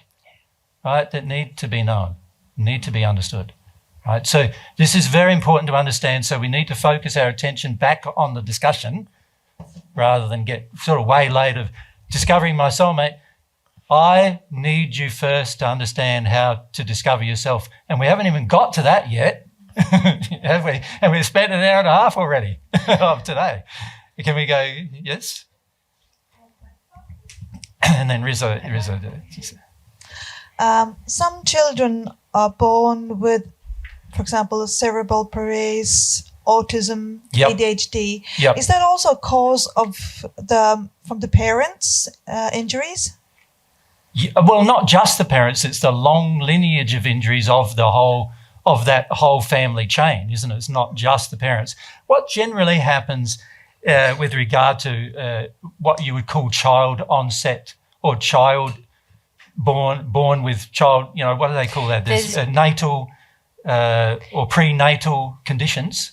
The main cause of all of that is the fact that there's been emotions not dealt with for centuries that have eventually pinnacled to the point that now the genetic processes and the replication processes in the womb can't work properly. There's also, unfortunately nowadays, the added problem of spirit influence in the womb, where mothers and fathers are becoming very open to the possibility of there being spirits, but unfortunately not open to the development of those spirits. And so those spirits now can also influence the development of the child's body in the womb. So you get these terrible things starting to occur to that next generation because of the build-up of problems that have not been resolved in the family chain. So it's not just mum and dad, it's a whole family chain, grandparents and great-grandparents, and sometimes it goes on for thousands of year chain, that eventually ends up with the pinnacle of the problem being shown as now a genetic disturbance in the next generation, right? Now, that's very unfortunate, but again, completely the result of parents not dealing with their problems. Yeah. Some of the things you mentioned, though, are not genetic. They're just... autism, for example. Or ADHD. That's That's completely the product of the environment that the child... That's right. Well, again, that's a... We can have days of discussion about that. Yeah, it's a complex issue, but it's not something that you're born with. Yeah. There are certain things that people say you're born with that you're not, and then there's other things that you are definitely born with and you are, and there's reasons for both. Yeah. And one day when we want to talk about those particularly, because they are important to talk about, but they're not as important as what we want to talk about today, we can discuss those separately. Yeah. Yep. Next to you, sorry. Yeah. And Rizzo, no, you're right. Is it correct that the parents attract the child, but the child does not attract the parents? It's more correct that the parents attract the child. Yeah. Yes. Of course, they're not often doing it consciously because it's their emotions that attract the child, and their personality that attracts the child, not a conscious decision on the parent, I want that particular child. Although, that being said, my and Mary's child in the first century when we conceived, I did choose the child. But you had to be very developed. You have to be quite developed to do it. But the reality is that I met Luke, the Bible guy you know as Luke, when he was very young. I met him when he was 4 years of age, and I just loved him. I loved his personality. I loved his nature, and I still do, of course. But I just loved a lot of things about him, and I knew that his soulmate hadn't incarnated yet. And so by the time Mary and I got together and we decided we wanted to have children, we talked about, let's try for Sarah, like Luke's soulmate. We knew it would be Luke's soulmate. Yeah. So, and that's what happened. Yeah. And another question about the gender of the child. Is it more likely to attract a gender you're opposed to or you don't want to have a son, for instance? Or is it more likely the other way? Well, when you think about it with gender, it's 50% one way or the other, isn't it? And the reality is, well, yes, there are some, some conditions where, for example, a couple might have all male children or all female children, and there's certain reasons why that may occur, which are to do, unfortunately, mostly with injuries, not with pure desires. The reality is, if you were in a pristine state having children, even a six-sphere state, not a celestial state, having children, you could attract whatever gender you wanted and you wouldn't be very selective about it anyway, would you? Because you'd probably want one of each at least and then go from there. But it's the attractions nowadays occur a lot of times because there are many, many generations of injuries that are imposed upon the couple having children. And as a result of that, their attractions are very distorted in terms of out of harmony with love frequently. Yeah. But so it's possible that injuries influence or not influence, but that the attraction of the gender is influenced by injury? Yeah, certainly possible. It's highly likely on Earth now, yes. Yeah. And not what God intended, of course, but again, human condition, sin, our human condition, and these, by the way, are all, now we're talking about what are all our creations. Like God designed a system of incarnation and then we distorted it with a whole heap of sin, And then we go, oh, isn't it so unfair that these things happen? I go, well, no, it's not unfair. You created it. Our multi-generational sin on earth, created by humans, creates these distortions in what actually God designed as a pure process, right? And that's what you've got to remember with a lot of these questions. A lot of what you're questioning is distortion, right? And the distortion occurs because the lack of love in accepting and understanding and loving the process. That's where the distortions happen. But let's move on from there, shall we? Yeah, okay. How's toilet going for everyone? We got another half an hour in you? Yeah, okay. Good. With our Aussie audiences, we have to do on the hour. Yeah, because they all drink a lot more water. Yeah. So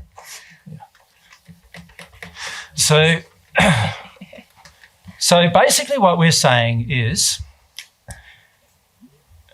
the three parts of yourself, of which the two bodies are the most insignificant, aren't they? Because your soul is the real you, and these bodies are just like robots that the real you can use, isn't it? One person in Australia said flesh suits. Spiritual flesh suit, physical flesh suit that the soul inhabits, right? And that's pretty accurate. Now, what is the real you? The soul. You're okay with that? That's the real you. Okay. So let's go from there.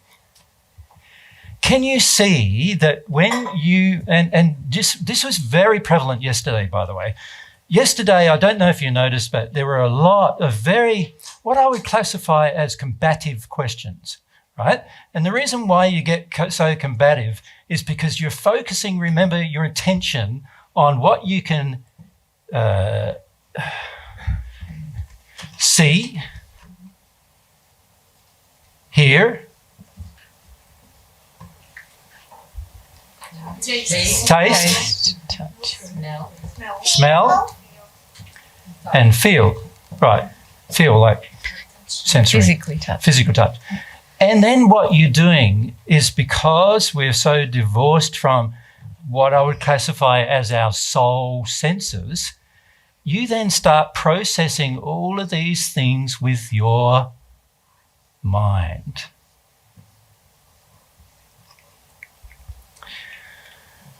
Now, your mind is a really, really interesting organism.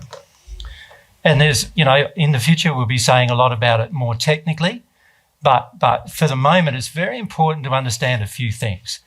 Firstly, your mind is a decision-making thing that is based upon many, many inputs. Some of those inputs are physiological, in other words, measuring these things.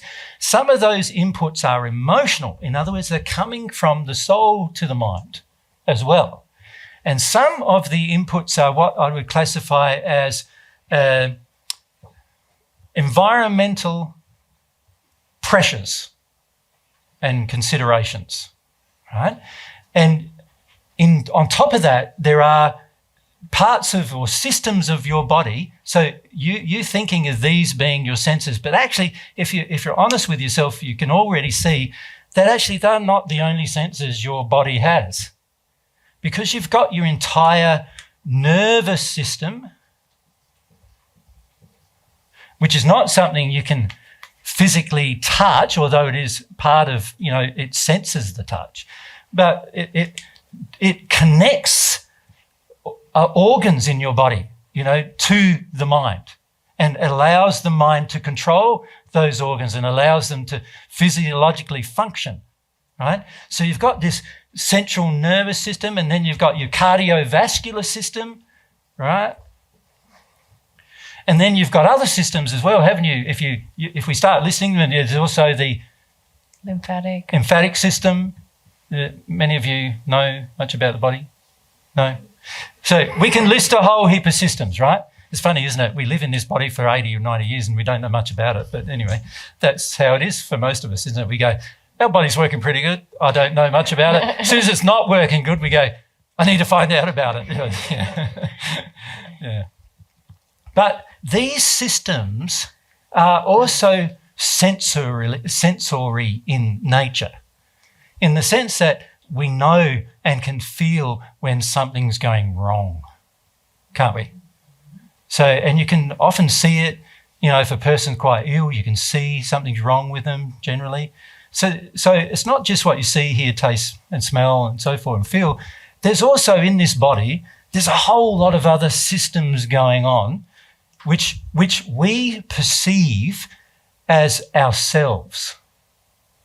This is who we are, right? But divorced of that, there's this whole other area of our existence that very few of us ponder very much about, I've found, particularly while on earth. And that is, very few of us ponder about how do things like emotions work? And how is it that we can feel one type of emotion and define it as fear, and then feel another type of emotion and define it as sadness?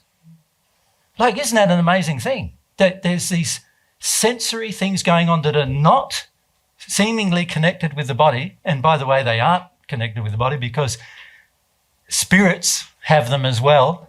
And then people who are just without bodies have them too. So they aren't actually connected to the body. But we don't know that at the beginning. There's all these parts of us going on that are not related to what I can see, hear, taste and smell, but the see, hearing, tasting and smelling do have an effect on them.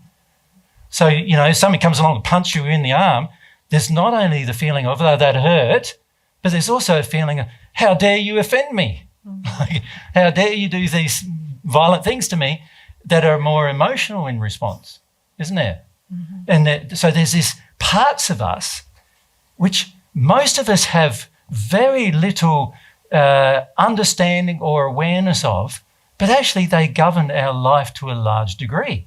And it's very much to do with these things: emotions, desires, passions,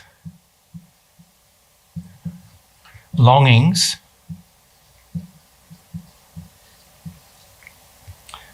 things like wisdom, practical application of knowledge, love.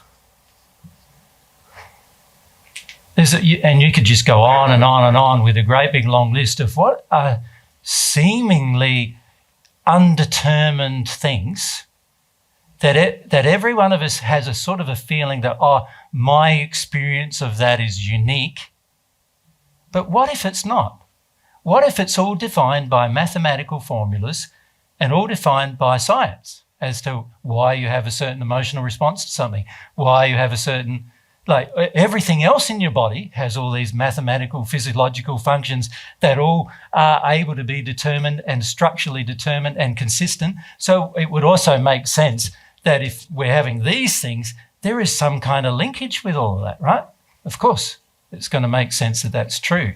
So the real problem for most of us is when we become this, which we're encouraged to do, and the more educated we are, the more we're encouraged to do it, isn't it?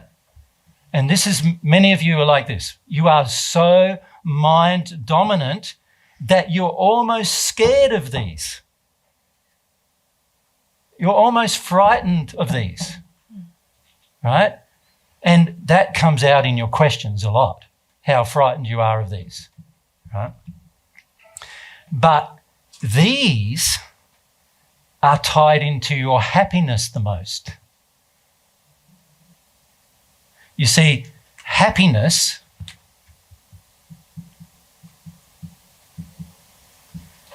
is an emotion, right? And the ability to be happy means you're going to have an ability to feel your emotions. And the more you use your mind to detune from feelings, the more you're detuning from the potential good feelings. So what happens then is you start, your mind becomes this machine, and that's all it really is. The whole aside I just gave is to get back to this mind and go, what is this machine called the mind? And how well does it actually work? Because what I see is it's very illogical. The inputs to the mind are not just what you can see, taste, hear, smell, whatever, which is what most people think are the inputs. The stronger inputs are all the things you emotionally feel. They are stronger inputs. So let's say you have a feeling, I don't want to feel anger. You will tell yourself, I don't want to feel anger, and then your mind will construct a whole paradigm of belief structures so you don't have to feel it.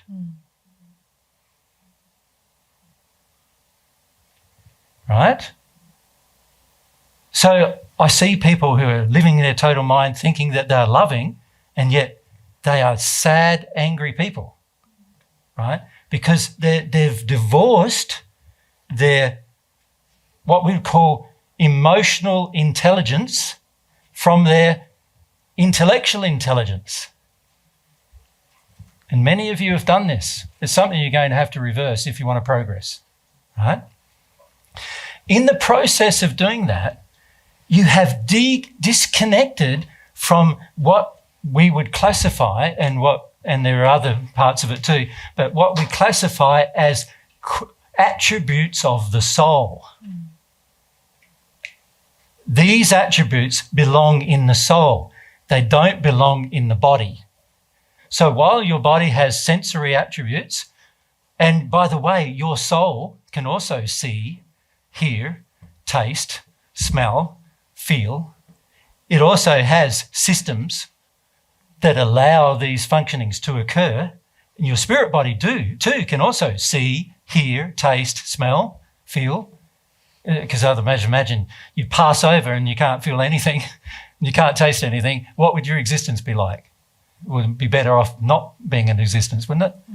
So God's created, so every body has a superset of the prior body in terms of its ability and construct. But the biggest thing that you have the ability to feel everything is your soul, of which, remember, you're only one half. Right? Now, when I become intellectually dominated and I try to reason through all of my problems using my mind, and I use all what I think are logic arguments, but actually are arguments driven by all these unhealed emotions that I have in me that I'm pushing into my mind and coming up with arguments, this mind becomes illogical to the point of useless to us.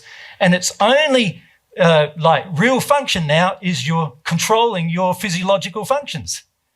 Aside from that, it's not benefiting you at all because you're just responding to the demands of the soul in a state of denial, and therefore every question is a working towards denial. Every desire working towards denial. Every desire shut down feelings, shut down sensations. Everything is working towards acknowledging your fears, right? And this is what's going on for the majority of people, particularly in the West, in Western countries, because we're more educated, you have the opportunity of more education, and as a result of the opportunity of more education, in all education, you're taught to use your mind more and more and more. And the higher the education, the higher you need to use your mind, isn't it? So, you start using your mind, and you've all experienced this at some point. You go to school using your mind. What do they teach you about love? What do they teach you about longing, passion, desire, how to feel your emotions, how to experience your emotion? Can you see?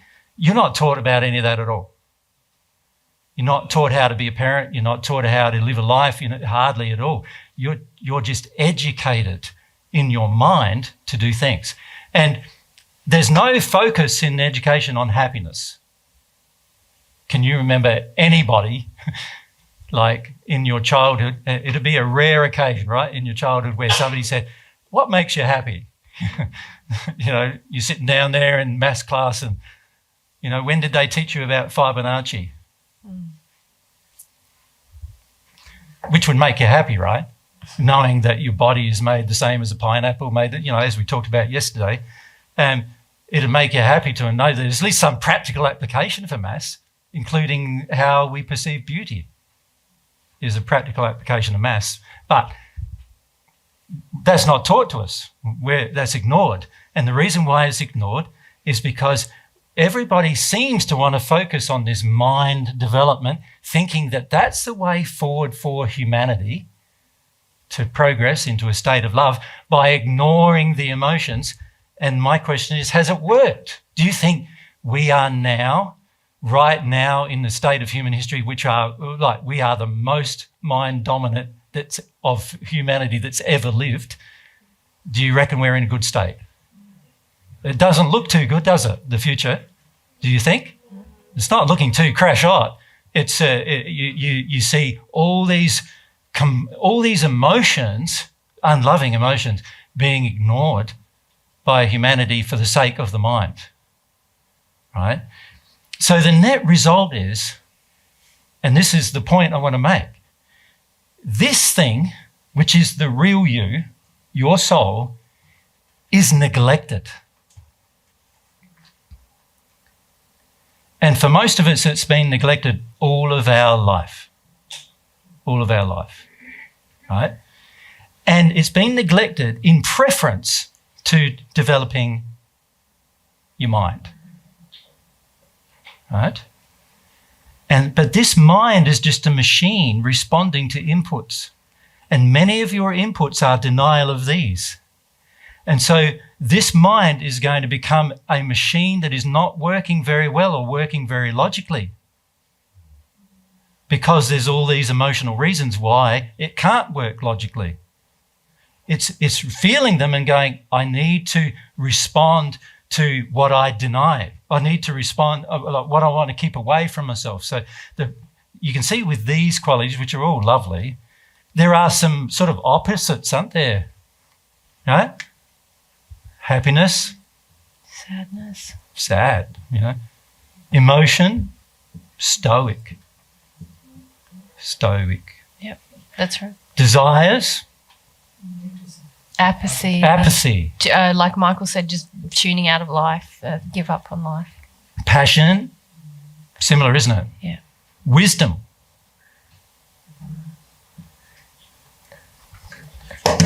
See my logical confusion. It's stupid. A lot of times we want to be stupid. Yeah. Like, an example of that is, I know smoking's bad for me, but I keep doing it. That's just stupid. Isn't it? If you know something's bad for you and you keep doing it, isn't that stupid? But oftentimes we want to be stupid because there's emotional reasons we're denying as to why we want that. So the smoker's denying, he might have a whole lot of sadness he's covering over by his emotion, and so he wants to deny that sadness. So a substance like smoking helps me do that. It distracts me from my sadness. So if I smoke, and so now I'm stupid, but I think I'm doing a good thing because it's helping me to avoid dealing with some other things, right? Love? Hatred. Yeah, and a lot of the world is in a state of hate. They hate this, they hate that, they hate on people, they hate on, you know, you get attacked all the time. Even if you talk about love, you get attacked all the time. It's like, why is that? It's because what finishes up happening is we think in our mind we're being logical by being apathetic. We think we're being logical by being stoic. We think we're being logical by avoiding the experience of sadness. We think we're being like wise when we're actually often being stupid. And we often hate things. We avoid them, we dislike them, when actually we should embrace them. An example of that is taking action in your life. Most people hate doing it, when it's going to challenge or change in their life, and yet it's something they should do.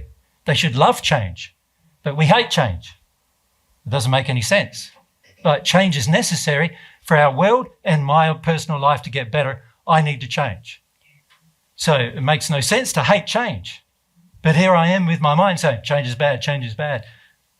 This mind, not clever, not clever. Stop thinking it's clever. It's not clever. Yep. Yeah, can I add? That's yesterday, one of your key questions really from everyone was, how do I practically apply God's truth? And then we started to have a discussion, but what Jesus and I felt was, now we're interfacing with everyone's mind. And there's all this sort of denial of what's feeding the mind, if you like. And so this is really, in a way, isn't it, Dylan, you answering that question. This is how to practically apply it, is to break down your reasoning in your mind to see that it's driven by a lot of these things, and that is what is limiting you when you go, how do I apply this divine truth to my life? A lot of it is because that you're still trying to convince your mind that's got all this faulty reasoning because it's trying to suppress all this emotion, and then you get lost, or you feel, I don't know, it's too hard, or this, I'm not getting anywhere, I can't feel anything. But often it's because there's this sort of glorification of the mind, if we put it in an extreme way, that is causing us to, we're now started to turn our mind sort of on ourselves to deny what's happening. Yeah, and unfortunately, the mind that we're using doesn't even exist in the soul. Yeah. It exists in our spirit body.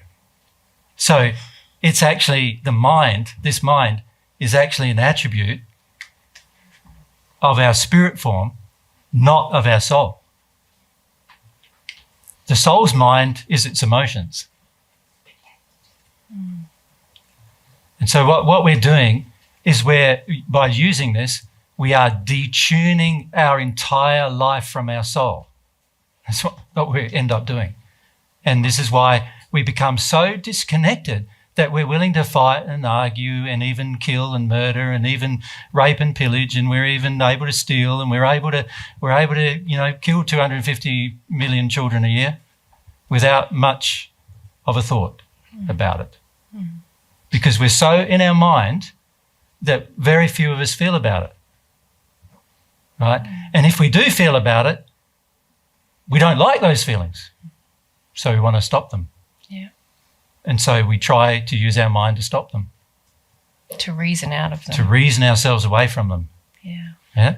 And so the biggest problem we actually face is that we do not understand the attributes of the soul. That's a big problem for our life. And we can talk, so remember yesterday, one of the questions was, how do we practically apply divine truth in our lives? Well, the very first thing you really need to start doing is understand you're a soul, not bodies, and your mind is useless. And right? And the majority of people go, oh, that's not true. How can that be true? And the more intellectual I am, the more I'm going, oh, that's definitely not true. But trust me, when you change from having intelligence intellectually to having intelligence emotionally, your entire life will change. Right? Also, I must point out, your mind is incapable of prayer because it doesn't exist in the soul. And God's interface with you, remember we pointed that out yesterday, God's interface with you is soul to soul. It bypasses your mind. Your mind is useless in your relationship with God. This is why most people struggle with a relationship with God, because their mind is pretty much dysfunctional, for the most part, illogically dysfunctional. But on top of that, it's not belonging to the soul. So every time you try with your mind to think of God or try with your mind to have a relationship with God, it's not going to work. God's designed it that it doesn't work because God wants a relationship with the real you, which God knows He designed these bodies to be discarded, right? The physical body, you're going to discard it. Like if you if you live 100 years on earth, it will be pretty amazing probably. So whatever age you are now, take the 100. That's how much you got left pretty much, isn't it? And 100, take that. And then you're gone. That body's gone. It's not only just gone, it's not you, because it's going to end up in the ground, feeding some worms and some trees. That's where it's going to end up, right? It's not you. That's where it is. And God designed it to just be manure. After a certain period of time, you live on earth. And in the spirit world, the spirit body lasts a lot longer, of course. So there are some spirits I know, like I said, 150,000 years old, but that doesn't mean that body might not just go at some point in the future. We don't know at this stage how long that body might survive, but all indications are, if things don't change in terms of growth, that they are decaying. So you see a tree, when it dies and it stops growing and it dies, from then on it's getting destroyed, isn't it? Turned into something that's more useful. Right? Same with your bodies. That's the purpose of them. So these are just like suits that you're temporarily using so that this can develop in your future. The soul can develop in your future. Yeah? So, else? How does your spirit body go to soul? If that makes sense. How does it connect to it? Yeah. Yep. Well, between these bodies, and I've talked about this before, but between these bodies, there's cords. The connection between your physical body and your spirit one is a cord that goes from the base of your skull to the base of your spine, right? And if you're a spirit, you could see it. It's a silver in colour, and so it's called silver cord. It's true that all of your physiological functions in your physical body are passed into the spirit body, right? Now, there is also a cord that connects the soul with the spirit body. And it's very similar in design. It's, again, from the base of the skull to the base of the spine. And it connects all of the physiological functions of that body to the soul. So that when this body tastes something, the soul can identify the taste, right? When the body sees something, the soul can identify and work out what you can see, and so forth. So these connection points are there, like, for everybody, and they remain until the body disappears. So when that body disappears, so does the cord die. But like, how does the spirit body disappear? Well, nobody really knows yet, because nobody in the 150,000 years that I've talked to people that's the oldest people I've talked to, none of them have seen a spirit body die. So the answer to that question is unknown. But I have killed off my own bodies, right, that I've made. So Mary and I make bodies in the spirit world to talk to people, and then we disintegrate them because they're not necessary for our life. So we do that a lot. And so you can actually make a body and then make it disintegrate. But the body that I had in the 1st century, I can't make it disintegrate, interestingly enough. So there must be something in that, but I don't know what that is yet. The body I had in the 1st century, the very first spirit body that I had, is still connected to my soul, like this one is. Yeah. Yeah, I have 2 connected to the soul, yeah. 4, actually.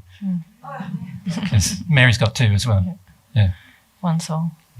Now we're starting again. Yeah, no, like we need to go. You guys, like, the mind, disintegrate the mind. See, the trouble is that this is the beautiful thing about divine truth, right?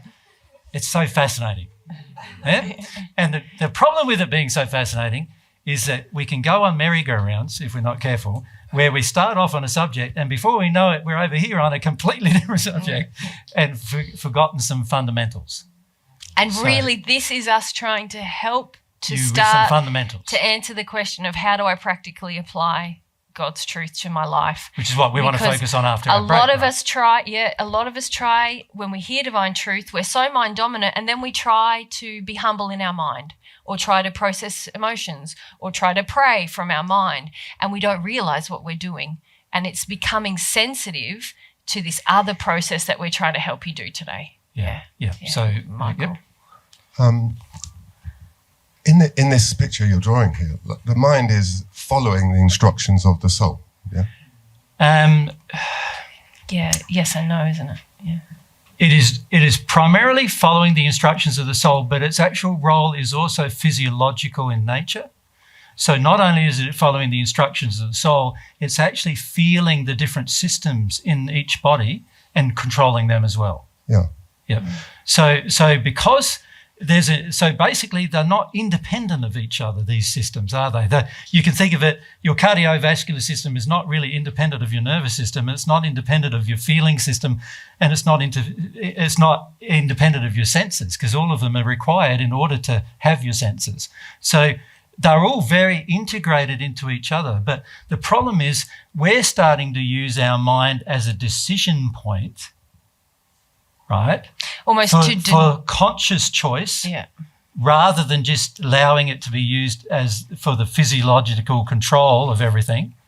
We're now using it and trying to use it to dominate our soul, our emotional state. Which is kind of what our souls are wanting to do at the moment, but then we're kind of denying that that's even happening.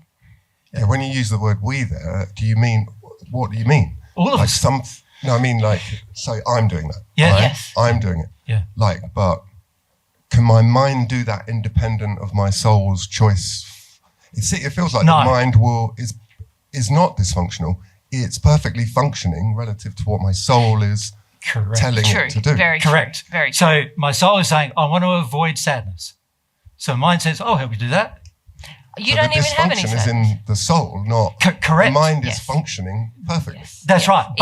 But you got to also remember that this mind is something that eventually you'll have to learn to give up altogether. Again, though, who my soul has to. Your soul will need to learn. It's not the mind that's going to give itself up. Correct. Okay. Correct. Yeah. Okay. That process happens in the seventh sphere. In the seventh sphere, the reason why a lot of spirits stay there for quite some time is because they learn up until the seventh sphere. Many of them are using their mind to progress, using their, trying to progress, using decisions and that they're making all in their mind, not with their feelings.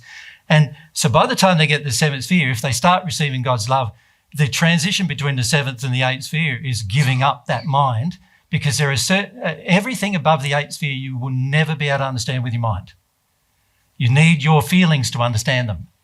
You won't be able to. In fact, you would be very uncomfortable in the eighth sphere if you continue to use your mind.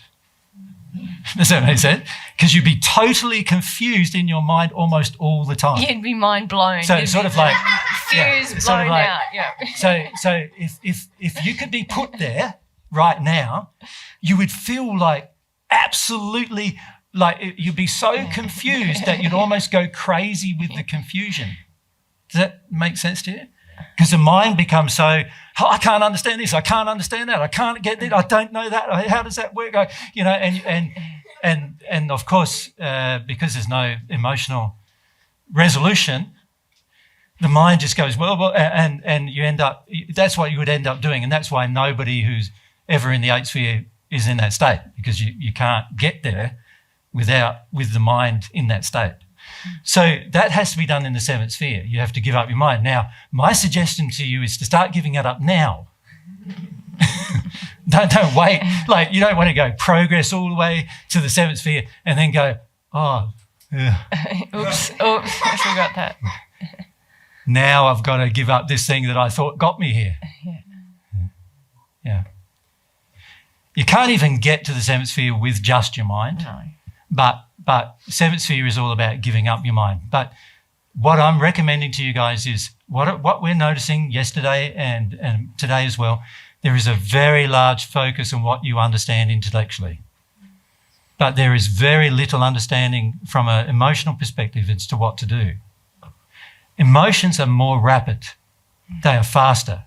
Your mind has limitations. In fact, your mind is only capable of working at the speed of the synapses and everything that occur in the spirit body's brain, and their maximum speed is the speed of light.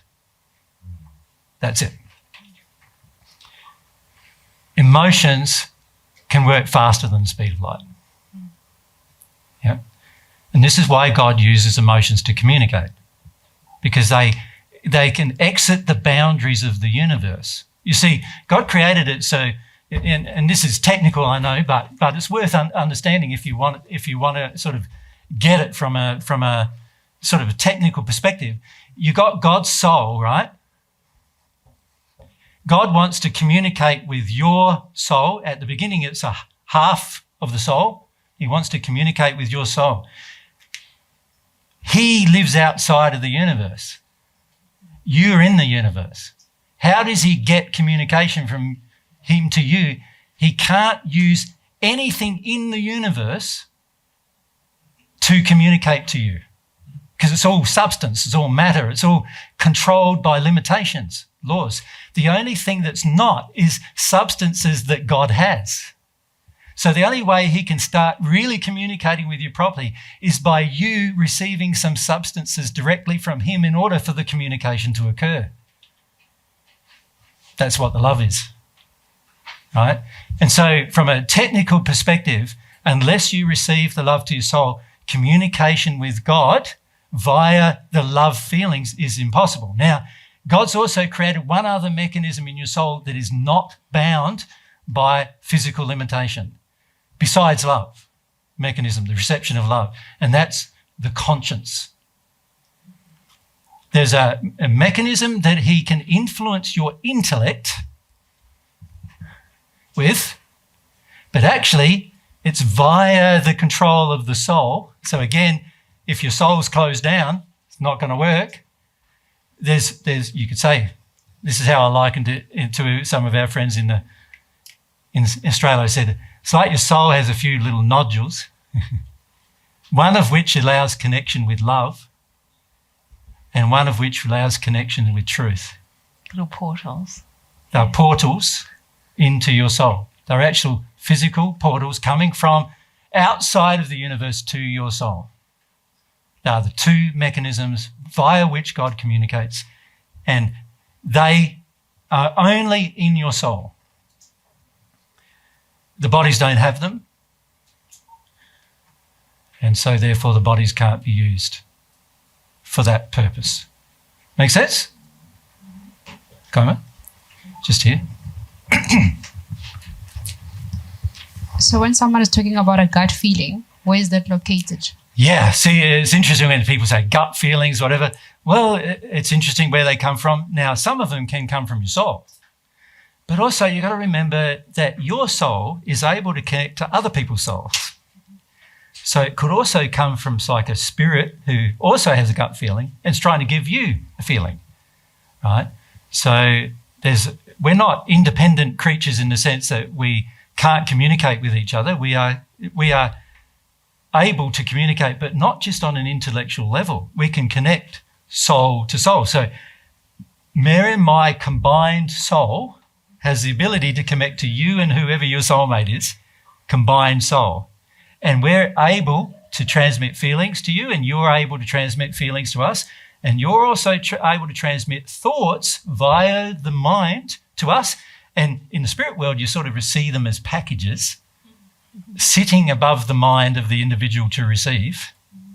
And you can have thousands of them, like from all different people, friends, whatever. So let's say I live in, Alphatoria or whatever. I'm in a place in the spirit world like thousands of light years away, and you want to have a chat with me. Well, you just send me one of these packets, right? And that packet, depending on your development, will arrive one or two ways. If if your development is under the sixth sphere, it's going to be an intellectual packet that takes the speed of light to arrive, which means if the person's a long way away, it's going to take a while to get there. Or if your development is higher than that, it takes no time to arrive. It's not bound by time. So you have the thought transmitted to me, I receive it straight away, and I go, oh, I'll go and see you. And we can meet up wherever, and we can tee all that up without needing to see each other. Yeah? Now, that ability is in all of you still, but these are part of the soul and spirit body's abilities that most of us are in complete denial of. And we don't use them. But we could develop them. Yeah? So when you talk about my conscience, in terms of the thing that helps me decide between right and wrong, yes, is that in the soul or is that in the spirit body? It's in soul. Yeah. Yeah. The conscience is a mechanism that actually isn't yours. It's an interface between yours and God's moral truth. So it's an interface between you and God's soul. So it's not just yours. It belongs to you and God together. God uses it all the time. And this is something we want to talk about this afternoon. Because without understanding that, the majority of us go, well, how do I work out what is true and what is not true? You know? Well, you can have God telling you what is true, easy enough. But remember I said it's governed by emotions that affect the way the soul operates. So the more unhealed or unloving emotions I have in me, the more restriction I have with my connection between myself and God with regard to the conscience. So when God tries to say to me, actually, that thing you're doing there, that's not very good for you, I'm going, no, it's good for me because my addiction tells me it's good for me. So I'm ignoring the connection. And this is why we need to understand more the emotions in our soul and you could say the attributes of the soul. Then we need to focus more on those attributes, the conscience and those other attributes, than we do on the development of our mind. Yeah. Riza? Can we be resistant or stuck without it being the mind that's doing it? Well, no. Remember, as we pointed out earlier, all resistance comes from the opposite feelings as to what we eventually want to feel. So the loving expression of our soul. Yeah. The opposite of that, all the of sin, the if you like. unloving expression of our soul is what creates resistance in the mind.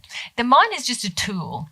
So it's like any tool. You can use it to your benefit or you can use it to your detriment. But the root of it is from the soul. The motivation to use it to your detriment comes from your soul. So to undo the paradigm of the mind being dominant and stoic and you need to undoing the mind.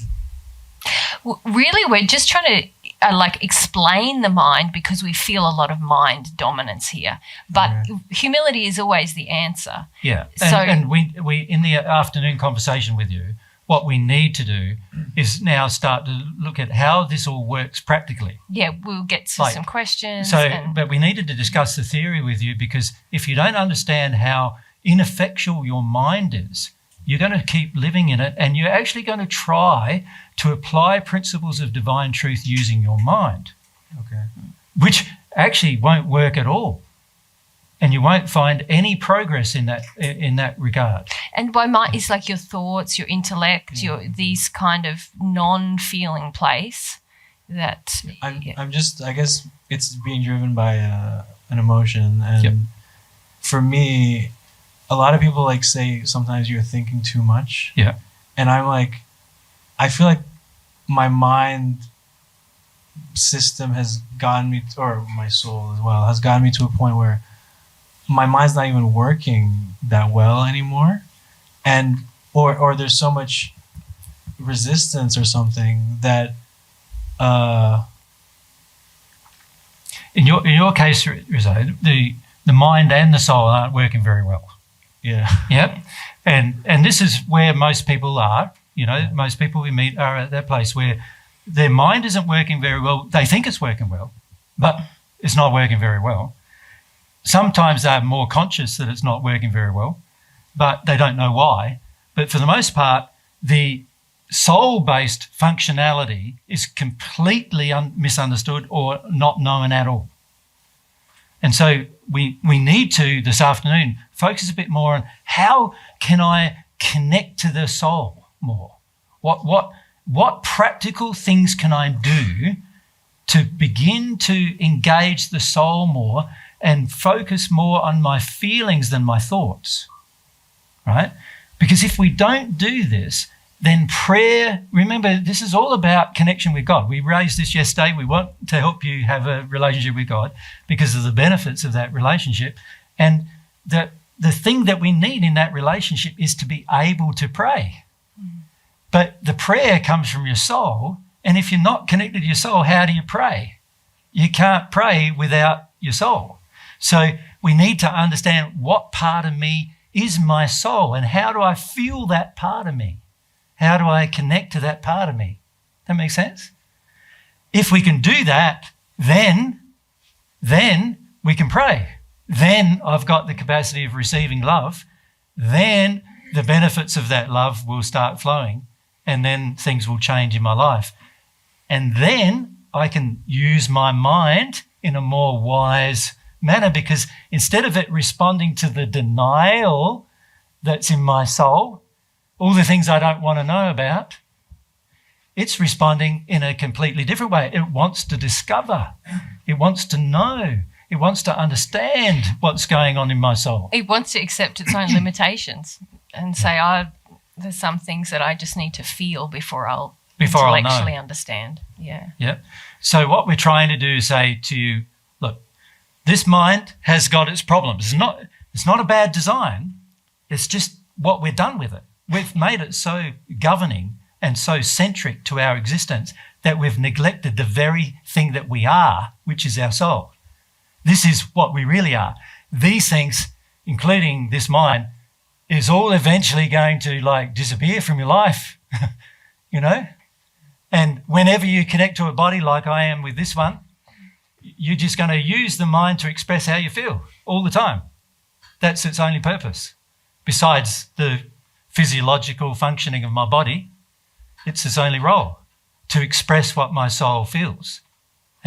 And once you understand that it's my soul that is going to be developed, it's my soul, not my intellect, that's going to know, then you can sort of change tack in terms of your development spiritually.